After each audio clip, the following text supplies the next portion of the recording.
A quick reminder as we get started, if you haven't already, you'll want to pause the video and read John chapter 4, verses 3 to 30. John chapter 4, verses 3 to 30. You can read right through to the end of the chapter if you would like. Most of you will be familiar with the story, but it's a good read, and refreshers are always good. A few weeks ago, when we looked at the story of the rich young ruler, I asked the question, if you could ask Jesus for anything face to face, what would you ask for? Those of you who know me well know the first question is almost never the question. The point of that message was not so much what would you ask God for if he appeared physically in front of us right here, but what might God ask you for were he to appear in a visible, tangible way? That was the underlying question. The rich young ruler came to Jesus with his request, but the conversation ends when Jesus makes a request of his own. What might God ask of you? Today, I want to return to the original question. If God were to tangibly appear before you and offer to answer any single request, what would you request? Health, money, security, end of the pandemic, something relational? I acknowledge again that it's a setup question. And I want to be super clear. I don't intend in any way to promote the heresy that many of us sadly believe, that God is some sort of holy genie up in the sky who floats around granting wishes so long as you call them prayer and fill them with cliche and empty religious phrases and have enough of this thing called faith. I offer the question because if we answer it honestly, it's a naked question. It exposes our hearts and reveals what really matters. It's a soul-bearing question. Well, sort of. What I mean is this. The person who wishes that they had $1 million probably isn't wishing so much for the money as they are wishing for freedom they think the money will bring. Freedom from stress, from anxiety of never knowing whether they will have enough to meet their needs or wants. The prayer is not actually for money, it's for freedom or for peace, for something deeper than money. The person who looks for fame often just wants that feeling of acceptance and love that they imagine their athletic heroes or artistic idols receive. It's not so much for fame as it is for acceptance, right? That the person who longs for good health really just wants the strength and ability to do the things they enjoy with the people they enjoy without discomfort or pain or illness. My point is that the thing we pray for isn't always the thing we're praying for. It's not always the thing that we want. I mean, I could go down a list of possible wishes and wants, but I think in some ways they all come down to three things. First, to be loved. Now, we've abused the word love so much. You know, we love chocolate and we love donuts and we love that movie and we love that song and we love that guy who played that role in that movie. So maybe a better word would be acceptance or to be valued. Secondly, we want our lives to have meaning, to make a difference, to leave some sort of mark behind when our time on earth is up. For some, it's a small mark in our immediate family. Others want to change their community. Some want to change the world. We all want to matter. We want our lives to have meaning. And third, we want security, safety, wholeness. In the biblical language, we want shalom. We want peace. So I freely confess, I may be off. You are, of course, free to disagree with me. However, in my experience, a person who has these three things can be broke and penniless and still live a contented life. And a billionaire can have it all, but live unsatisfied without these three items. I am loved, my life has meaning, and I am whole. There may be others, like I said. And I don't know, maybe you can think of some others and maybe send me a note if you can. Movies, sketches, songs, dramas have all been written about this woman in our John 4 passage. But truth is, we aren't told a great deal about this woman's life. We can fill in some of the gaps, though. For example, we know that given the era and the region, she was probably quite young at the time of her first marriage, which was probably an arranged marriage. We don't know what happened to him or their marriage, but we do know something happened that left her alone. We don't know how long she was alone before getting married again. We don't know what happened in this marriage either. Was he a victim of sickness, or a victim of a criminal act, or a victim of Roman injustice? We don't know, nor do we know what happened to husband number 3, or husband number 4, or husband number 5. Historically, regionally, we know that getting water at noon wasn't normal practice, but there's nothing in John's account to tell us that this was normal for this woman. Maybe it was, maybe it wasn't. And maybe she was an outcast, or maybe her goat knocked over the water she collected that morning and she had to rush out to get some more. Or maybe she was helping out a friend who was in need. We just don't know. We can speculate that her past and her current situation made her an outcast, but the truth is the Bible includes very little in the way of details about this woman. And I think that's intentional. See, this story is not about this woman. The story is about Jesus. And don't get me wrong, there is much we could talk about. The story is loaded. There are theological issues. There are questions about worship, the place of Israel and God's plan of salvation. But as with every other story in the Bible, it's first and foremost about Jesus. Now, have you ever reflected on how we start conversations with people?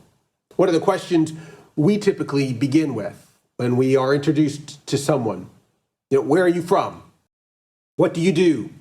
What brought you here? Questions about family, questions about our past, our journey. And you can see how questions like that might have been uncomfortable, invasive, maybe even offensive to this woman. Jesus, remember, is a Jew talking to a Samaritan woman in the first century. Sometimes the way we start questions with people are uncomfortable for them. We have much to learn from the way Jesus begins his conversation with this woman. Jesus comes to her place of comfort to meet with her. He doesn't wait for her to show up in Jerusalem. Jesus takes the discomfort upon himself, and he goes to Samaria. At this point in history, in this region, Jews and Samaritans hated each other. Most Jews would sooner add a day or two additional walking to their journey and go around the region of Samaria rather than through it. The idea of accepting a drink from a Samaritan woman would have been unthinkable to some, but Jesus wants the discomfort to be his, not hers. Jesus goes out of his way to make sure that she is not feeling threatened. He sends his disciples away. I mean, you could imagine a lone woman coming to a well at noon, all alone, a well that's surrounded by 13 young men. So Jesus makes sure she's going to feel safe, and he sends his disciples off to get some food. This is already a deeply intimidating encounter for this woman. Married 5 times, living with number 6, now caught alone at a well with a man, a Jewish man, no less. She is deeply vulnerable. So Jesus comes in humility. The Son of God asks a Samaritan woman for help. The God who provided manna and water in the wilderness for a nation humbly asks a drink of water from an outcast. See what Jesus did there? We expect the broken to come to us. We are far too eager to be the smart ones in the conversation, to prove we know what's going on, what's the right thing in this or in any situation. We love to share our wisdom and advice. I know exactly what it is you're going through. I understand completely. We are far too quick with cheap and easy answers, which don't really work in the real world. We are generous with our truth, a string of cliche words and phrases we pawn off as spiritual wisdom. We think telling people the bad news about themselves will make them eager to hear the good news from us. But Jesus starts not with condemnation or his credentials or cheap and easy, cheesy solutions. Jesus does not start by offering advice, which she clearly needs. He doesn't offer help. He asks for help. Water, please. Jesus enters her space as one in need. What humility. When was the last time you started a conversation with someone from a position of humility, from a position of need, where you gave them the opportunity to refuse you, to humiliate you? It's only after the conversation is going that Jesus begins to so gently shift the focus, so gently that it's easy to miss. She did at first, because at first Jesus' words seem like nonsense. "Can I have a drink of water?" he asks. But that's followed by, "You should be asking me for water." You have well water, I have living water.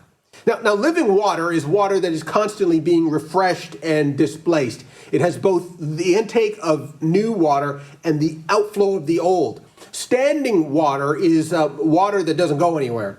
It's stagnant. It has no intake. It has no outflow. It just sits there open to the elements. Most of us in the West have no idea where our water comes from. We turn on the tap and there it is. But in the first century, actually even in the developing world, in places today, places where there is no indoor plumbing, living water is much preferred over standing water. The woman gets the point, of course, that the water Jesus is offering is far superior to the water that she has come to draw from this well. But she's confused. Didn't you just ask me for water? Jesus is in the middle of a parable here.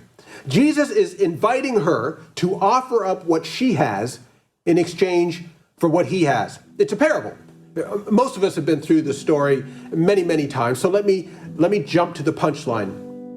The things that you have been doing, the choices that you've made, honestly, don't they offer only temporary relief? How long have you been doing it your way?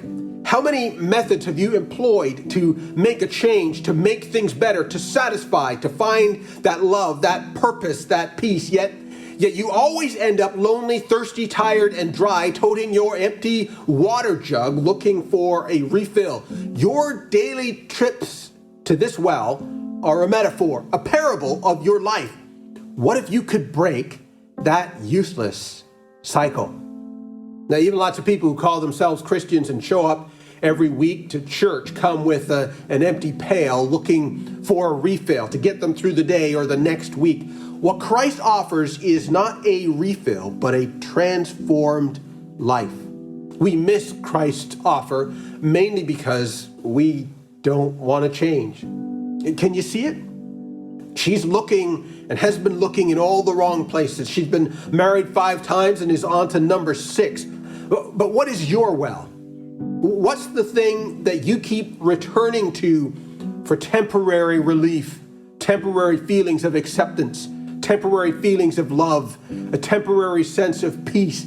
Is it your job, your marriage, your kids, your education? Is it money?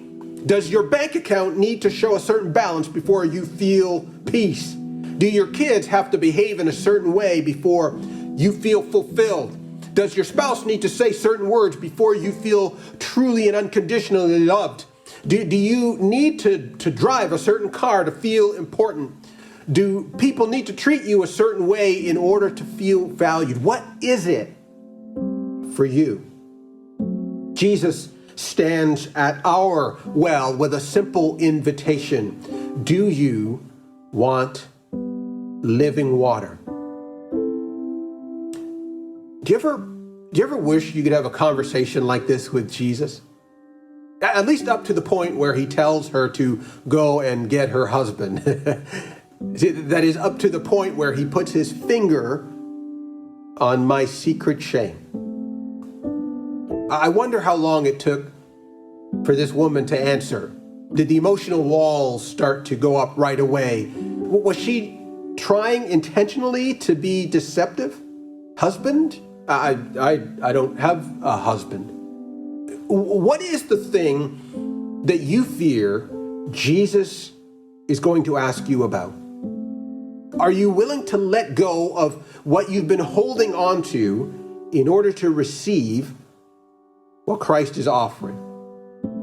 Now, you need to know that Jesus doesn't care where you've come from. He's not put off because of your history and all the things that you've done wrong. We might be, but at best, we're Jesus in training. We might leave you to face the well alone. We shouldn't. We shouldn't. But we are as human as you are. Please don't let our failings stop you from coming to Jesus. He is not worried about your past. He offers you living water, not because of where you've been or what you've done or who you are, but because of who He is, because of what He has done for you. Whatever treadmill you are on, whatever challenge you've been facing, I've got good news for you. He already knows, and it does not, will not, cannot affect His love for you. Do you want living water? Are you ready to trade your baggage for Christ's gift? What is the thirst, the hunger of your life? What or who have you been looking to satisfy your thirst? Jesus can satisfy your thirst.